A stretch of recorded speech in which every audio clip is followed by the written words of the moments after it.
আশহাদু আল্লা ইলাহা ইল্লাল্লাহ ওয়া আন্না মুহাম্মাদান আবদুহু ওয়া রাসূলুহু।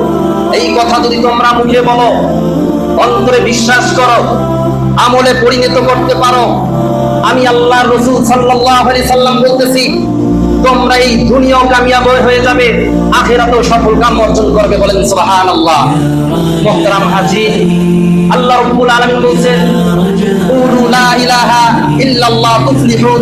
তোমরা সবাই বলো লা ইলাহা ইল্লাল্লাহ তুফলিহুন, তোমরা সকলেই সফল কাম হয়ে যাবে। বলেন সুবহানাল্লাহ। তখন কাফেরের বড় বড় লিডাররা, তিনার চাচারাই লিডার ছিল। কোন কোন বর্ণনায় পাওয়া যায় আল্লাহ রাসূলের চাচা ছিল 11 জন, কোন কোন বর্ণনায় পাওয়া যায় 9 জন।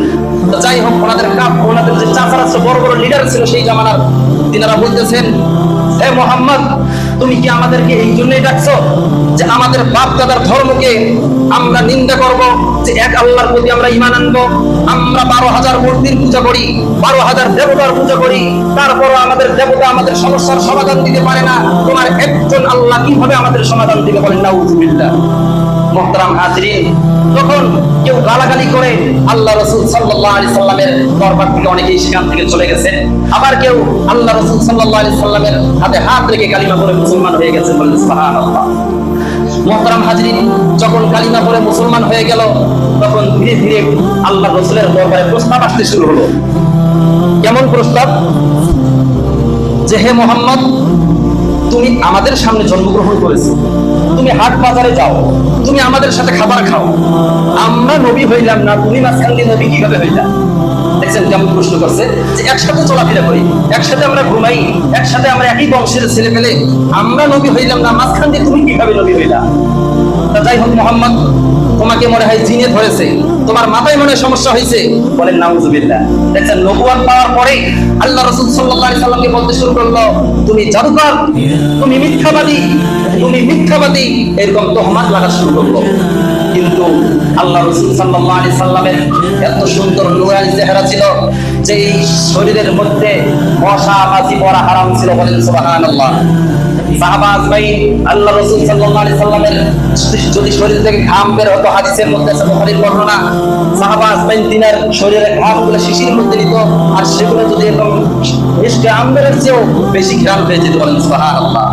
সাহাবা আজমাইন এই জন্যই নিত যে আল্লাহ রাসূলের ঘাম আমাদের শরীরের মধ্যে যখন লাগাই, তখন আমাদের শরীর থেকে আল্লাহ রাসূলের একটা ঘ্রাণ বের হতে থাকে। বলেন সুবহানাল্লাহ।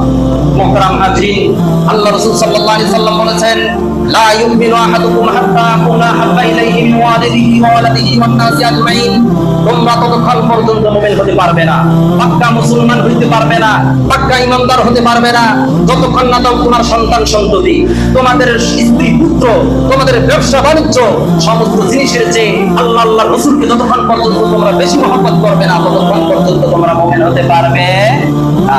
মুহতারাম হাজিরিন, যখন সাহাবা আজমাইন আল্লাহ রাসূল সাল্লাল্লাহু আলাইহি সাল্লামের পবিত্র হাতে হাত রেখে কালিমা পড়ে মুসলমান হয়ে যাইতেছেন, আবু জাহেল, উতবা, সাইবা, কাফেরের বড় বড় লিডাররা এটা সহ্য করতে পারতেছে না।